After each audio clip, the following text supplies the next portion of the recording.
he didn't always say it. I think maybe he said it once. He was never much of a talker, not even before we were married. he would clam up at dinner parties, and he knew I hated him being so quiet, and I would say to him, Ed, at least look like you're talking to me. So he tried. Whenever he didn't have anything to say, he would turn to me and start to mutter, Mary had a little lamb. And I'd say, his fleece was white as snow. And everywhere that Mary went, you get the picture. People thought we had quite the rapport. Well, Ed gave up smoking 4 months before he died. When he had his first heart attack, he had been on the patch since early September. Even while he was in the hospital before all the funny business happened and the second one hit him, Ed joked that he was down to 2.5 patches a day. I told him that the biggest change that made was to our sex life. It's just not romantic when, after it's over, you turn to the person next to you in bed and offer to stick a piece of package to a rib cage. He still had one pumping away on him the night he died. That was in Pittsburgh. We had moved Ed to Allegheny General when things started to go haywire. St. Joseph's here in town just isn't equipped for that sort of thing, by which I mean decent hospital care when your life depends on it. Well, we moved Ed on Thanksgiving morning during the broadcast of the Macy's parade. Debbie made all the arrangements, and by the time the ambulance got him up there, his watch and one of his rings had been stolen. They even took his gold medical alert bracelet. We should have taken everything off, and Debbie said she'd even thought about it, but she felt creepy wrestling her father's jewelry off before they had carted him away. Something about it being too Dickensian for words. I never know what Debbie's talking about. Well, Ed gave up smoking on Labor Day. He had his first heart attack on Halloween, his second on Thanksgiving, and he died just before Christmas. Well, he loved the holidays. When we brought him back to the funeral home, the assistant undertaker asked if there was anything that he could do to make Ed look more natural. Give him a goddamn cigarette. Natural. He is dead wearing a hairpiece and bifocals. What is going to give the illusion of reality here? Well, Debbie picked out the suit and tie, the pocket hanky, the cufflinks shaped like little bulldozers, the hairpiece. He had a lot of them in the bedroom. All of his hair on those little white heads. You could watch Ed age on those heads. After the funeral, Debbie told me that she had slipped a pack of camels into his pocket, sort of like a symbol, like the Egyptians or the Vikings taking a talisman into the great beyond. I never know what she's talking about. Well, Debbie's back in Wisconsin now with her second husband, the assistant provost, and the twins, and her novel, her unfinished novel about a woman living in Wisconsin with her second husband, the assistant provost, and a pair of twins. And I thought about calling her after the funeral when things started happening, but she's listening to Prozac and I didn't want to interrupt. I can't remember where or when I met Ed. Well, Tootie would know. Tootie remembers these kinds of things, but I just don't. All I remember was living at home with Mother and Daddy, and there was Ed. He had left the grocery store that his dad ran, and he was going to build highways and roads and bridges, and he had no money and no prospects, and Mother and Daddy did not approve. I had to sneak out of the house one night to see him. Mother and Daddy thought that I'd gone with Tootie to see Martin and Lewis and My Friend Irma Goes West, but I'd really sneaked out to Stone Road with Ed. And when I got back, Tootie was in our living room with a guilty look on her face, and Daddy quizzed me about where I'd been. I always know when I've done something wrong. I start to sweat on my, well, it's not polite to say it, but on my collarbone. I get flush. I turn red there. I mean, nobody can see it, but I can feel it. I said I had so gone to the movies, and Daddy said, prove it. So I just made up an entire plot for My Friend Irma Goes West. And the next night I went to see My Friend Irma Goes West, and I was surprised at how close I got it. I wasn't there when he died. Debbie wasn't either. Nobody was.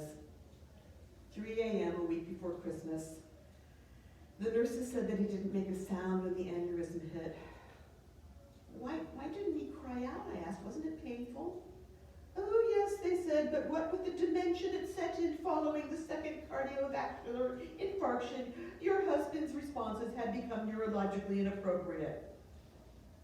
At the service, Margaret Mary Walsh tells me that he was lucky to go that way, I guess. He recognized Debbie once toward the end, but he thought we were in Las Vegas. He thought I was his mother. One night he saw a cow standing in the room behind me. Oh yeah, I tell her I'd like to die in Las Vegas with my mother and a cow too. The funeral was lots of people. Bob O'Clock from the bank, Dino DeSperbio from Smith Trucking, Ed's brother Frank. Funerals make me tired, even other people's. I just don't know how undertakers do it. Oh, I know they prefer the word mortician, but that just feels like death with air freshener to me. Undertaker is right. They undertake what we can't. When did I meet Ed? Where did I meet my husband? Oh. Well, it was 3 days later before I could get down to the office. The way the will's written, I am now president of Ed Carpolotti, Inc. President. Debbie asked me over the phone if my first official act will be to recognize Cuba. I laugh as if I know what she's talking about. So Ed's secretary Joy showed me what our attorney said I needed to see. On paper, it looked like the construction business had been slow. Well, business had been down the past year or two, but the files showed assets. We'd be fine. I said that to Joy, we'll be fine. And Joy just looked at me. Well, I went to see our attorney the next day. I depend on Danny Spar, but it's hard to invest a lot of authority in the little boy who used to deliver your newspaper. I go down to his office at the bank building, Bob O'Clock's bank, where Ed's company did business. Bob O'Clock smiles and waves at me from behind the glass door in the lobby and makes a motion with his hand that either means to give him a call or he wants me to stir his coffee with my finger and then put it in his ear. So I went back, Daniel, and I talked for a while about Ed, about the funeral, about what a wheeler dealer he was, and then Danny takes out a file marked bank. Virginia, did Ed ever ask you to sign anything over the year, any papers, any documents, any agreements? I can feel it as Danny Spar asks that question. The heat begins to rise on my collarbone. I was always signing something or other. I mean, Ed was such a one-man band, wheeling and dealing, and Danny's staring at me. Ed always said I could never keep my mouth shut. I told Tootie about the papers when I visited her and her new husband in Boca Raton last April, and I tell Tootie everything. And could she have told Virginia, did you sign anything that looked official? He delivered our paper. You can't lie to a blue-eyed boy who used to deliver your paper. I nod. He hands me the papers from the file. Business loans for Bob O'Clock's bank to Ed Carpolotti, Inc. Secured with equipment, machinery, high boys, low boys, tractors, bulldozers, every asset of the company. Business loans signed personally, which means since Ed got me to sign the papers, that I am now personally responsible for these loans totaling over $500,000. Danny tells me that Ed was behind in the payments, 6 months behind. The bank has frozen my assets, CDs, the IRAs, the savings and checking accounts. Frozen, Danny explains, is a euphemism. They're going to take the money, unless I can find a way to pay off the loan within the week. On my way out of the building, I see Bob O'Clock through the glass doors again, his gray suit, his pinstripe hair, and what I do I have not done before in my life. I hurry out of the bank so he will not see me. I turn my head. I run away. I go to the house on Bray Barton. Still lots of flowers and food left over from the funeral.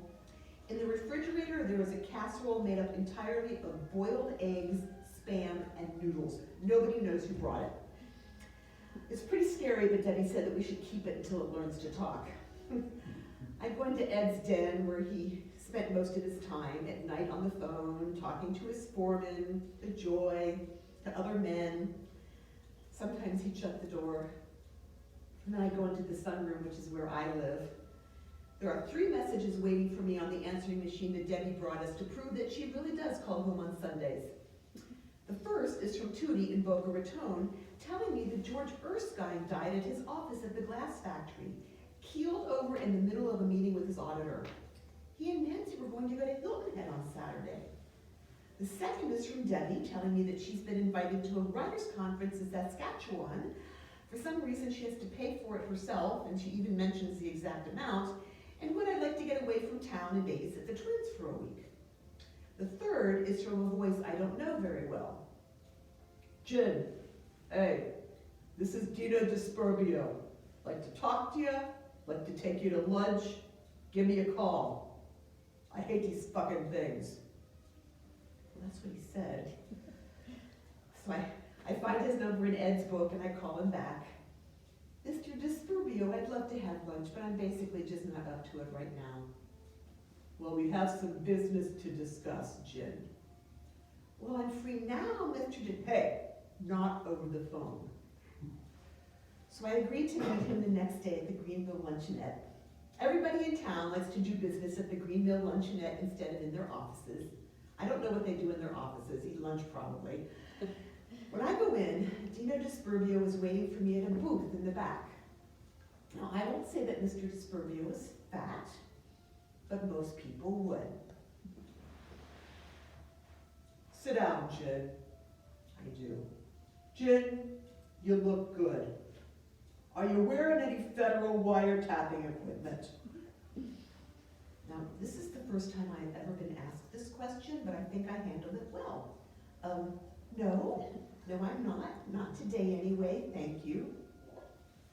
Jen, I'll get to the point. You know your husband Ed, he was a real wheeler dealer. We had a lot of fun together, a lot of laughs, a lot of cups of coffee. He cuts into a piece of peach pie. Ed ever ask you to sign any papers? Well, my collarbone has been on fire since I heard his voice on the phone the night before. See, he wanted to sell me half of this landfill he owned. I think he needed the money, Jen, and I told him, I said, hey, Ed, I don't think I want to buy into this partnership. No, I'll tell you what, I will loan you the money at a good percentage. How much do you need? And he told me, and I give it to him. How much did you give him, I asked. $500,000. And what percentage? 50. I'm not a financier, but even I know this is not a good rate. Do you remember signing a piece of paper, Jen? I nod my head. Do you have the money, Jen? I shake my head. Well, what are we gonna do? Dino is the owner of Smith Trucking.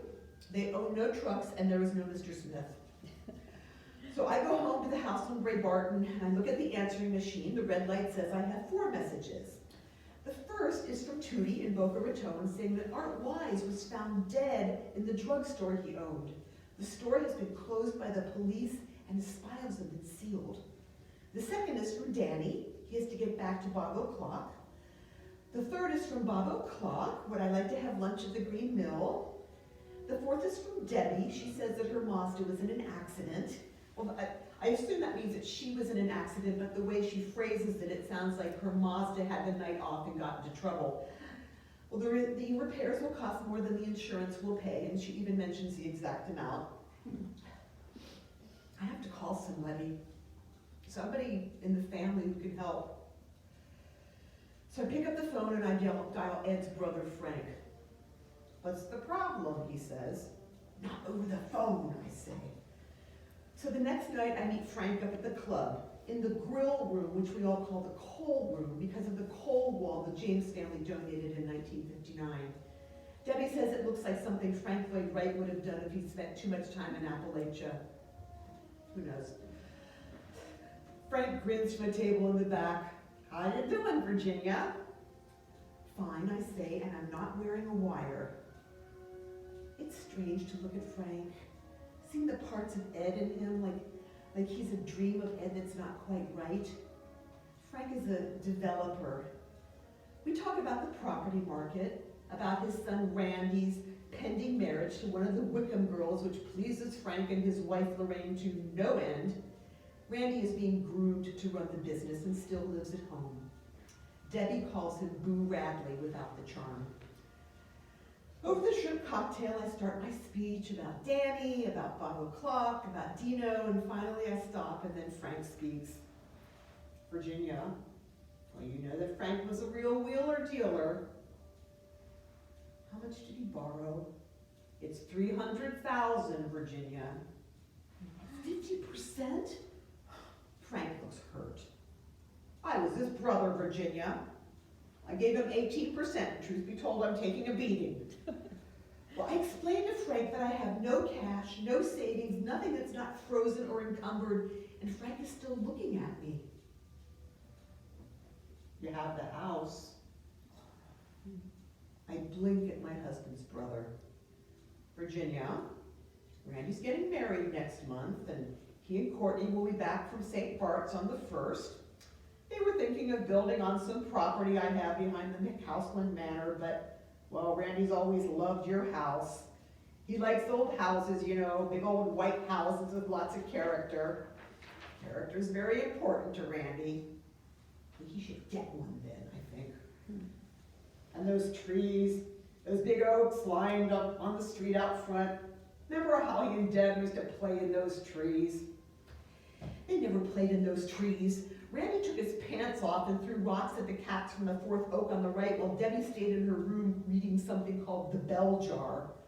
Now, I could arrange to have Rand and Court in there by, well, let's call it the 15th. New paint, new rugs. Lorraine's got some ideas for the master bedroom. I go home to my house on Bray Barton. I look at the answering machine. The red light says I have 6 messages. The first is from Tootie saying that George Erskine died when it turned out he was embezzling from the glass factory, and that Art Wise was a suicide because of some phony prescription drug deal at the store. What's with these guys? She says and hangs up. The second is from Danny, who says that we have to have a meeting and he's willing to come to the house. The third is from Bob O'Clock's secretary, saying that Mr. O'Clock wants to see me and he's willing to come to the house. The fourth is from Dino, who wants to come to the house with somebody named Vinny. The fifth is from Lorraine, who knows of an apartment for rent behind the shopping mall parking lot. The sixth is from Joy at the office, and do I know how we're going to make payroll this week? I start upstairs to bed.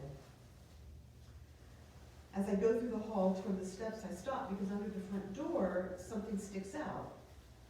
It's a manila envelope shoved halfway through.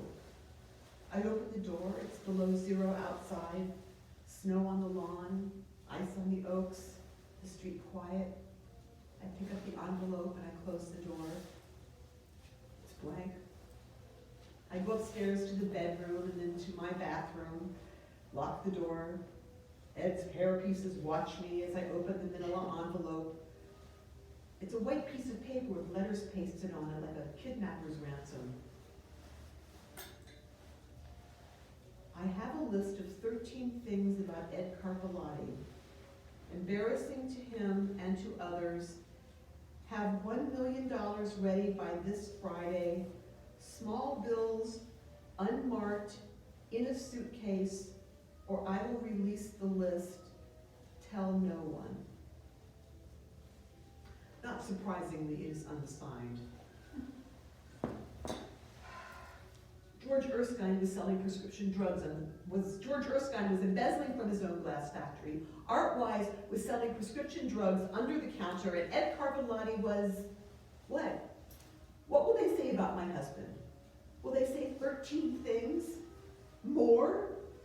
What is it about these men who built their businesses and grew their families and constructed fortresses with their hands and died so frightened and alone, who could never tell their wives their secrets, their fears, Ed was Catholic, and I am not, and that was a bone many years ago, but I am beginning to understand some things.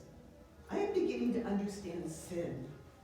Not the mortal sins or the venial sins, but the sin of failure. The secular sin that knows no organized religion. Who do you go to when you've committed that? Your lawyer? Your banker? Your brother? Your godfather? Nobody absolves failure. No one lights a candle. You go mad. You pray for death and madness. Your mother and a cow in a room in Las Vegas. He had run out of ideas and plans, wheeling and dealing. The last place he dreamed of was a land of gamblers in the middle of the desert. I live in my husband's desert now.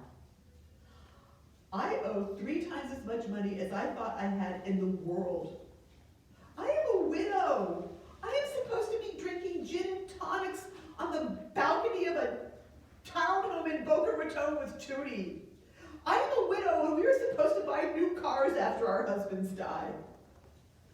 I have not told Tootie. I want so badly to tell my friend Tootie. I lay out my silver, my china, my crystal, my jewelry, everything I have on the dining room table. I don't know where I can sell it all quickly, but it won't come close to what we need. Not for Bundle Clock, or Dino, or Frank, or whoever who sent me this note. This note. Friday is 2 days away. There are 46 messages on my answering machine. I do not return the calls. I have not told a soul.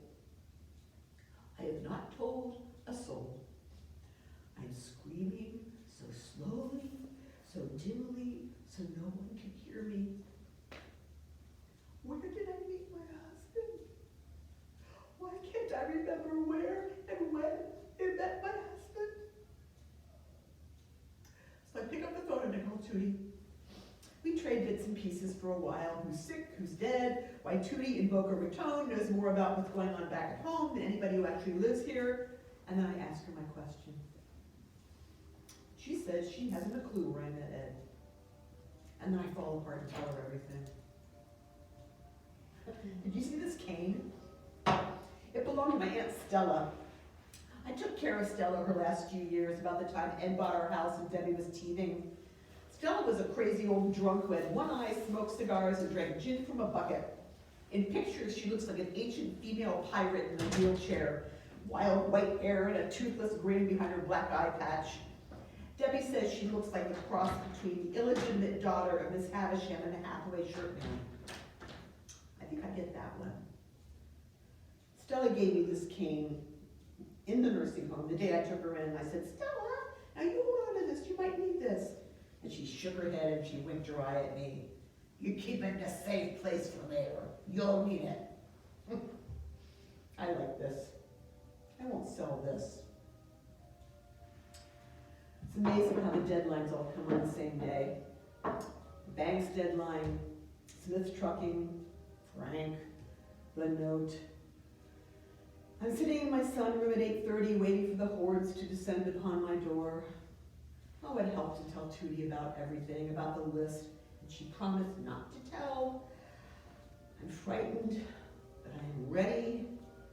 I have my cane and my answering machine. Let them come. The first call comes at 9. Ginny, Bob O'Clock here. Hi. Say, I understand there's a G. Willikers, a kind of list somebody's got about Ed and some of his wheeling and dealing, and well, Jen, I just want you to know that I'm sure that whatever in that list is just a darn pack of lies, and the bank will certainly do anything it can to make sure it isn't an embarrassment to you or to anyone else. We'll do anything. I'll do anything. Anything. Don't worry about the loan. Just keep it to yourself. And then he hung up. The next call came at 10:42. Yo, Jin, Dino here. Hey, this list thing, what do you say we call it even? Square 1, 0, 0, don't call back. I hate these fucking things. The last call came before dinner. Virginia, Frank here. Randy and Courtney will be living at home for the foreseeable future. Call if you need. Tootie says hello. Tootie! Tootie's blabbed to everyone. And the idea of that list has scared them off. What is in that list? What kind of dealings did Ed have with Bob, Dino, Frank, with whomever? For the rest of Friday, I wait for a demand from the author of the note, but it does not come that Friday. Or the next Friday, or the Friday after that. And within the month, we begin to dissolve the businesses and sell off the assets. And since the loans have been forgiven and the creditors quieted, Danny says that I will have some money to invest, to retire on, to buy a new car. I don't need a new car. At the office, Joy handles most of the real work. I just sign the papers. And the last one I sign, I tell Joy, I am recognizing Cuba. And Joy just looks at me like she doesn't know what the hell I'm talking about. So I'm flying to Wisconsin tonight to babysit the twins. But first I had to come here to the funeral home. Another service. Somebody dies every day. Joy offers to drive me. We're a little early and she insists on coming inside to wait with me in the lounge. I say I have my cane and my copy of the bell jar, so I'll be fine, but she wants to keep me company, and she seems odd, so I don't say no. We've never been close. Joy loved my husband, and that made things strange. So we sit in silence. Finally, the last viewing begins, and I stand up, and Joy is holding out a manila envelope, just like the one that was slipped under the door. It's from Mr. Carpolotti, she says, and then she walks away quickly. I wait until Margaret Mary Walsh and the rest of the mourners have gone into the parlor. Inside the envelope is a list. 1, I have never loved any other woman but you. 2, I cannot look at your hand without wanting to hold it. 3, I wanted to build you a house, but you loved the one on Bray Barton so much the day we drove by, I never had the chance to change your mind. 4, in my wallet, I keep a picture of you when you were 10 years old. I fall in love with you again every time I see it. 5, I think about you every night before I go to bed so I can dream of you in my sleep. 6, My Friend Irma Goes West was the best movie I never saw. 7, I have always understood our child more than she could ever imagine. 8, we met at the Greenville Luncheonette on February 22nd, 1975. 9, I am writing this in St. Joseph's Hospital. I am less scared than tired. 10, I have made mistakes. 11, but I think this last plan will work. Joy has my instructions. 12, you could never keep your mouth shut. I knew you would tell Tootie, and I knew she would tell the world. 13, Mary had a little lamb.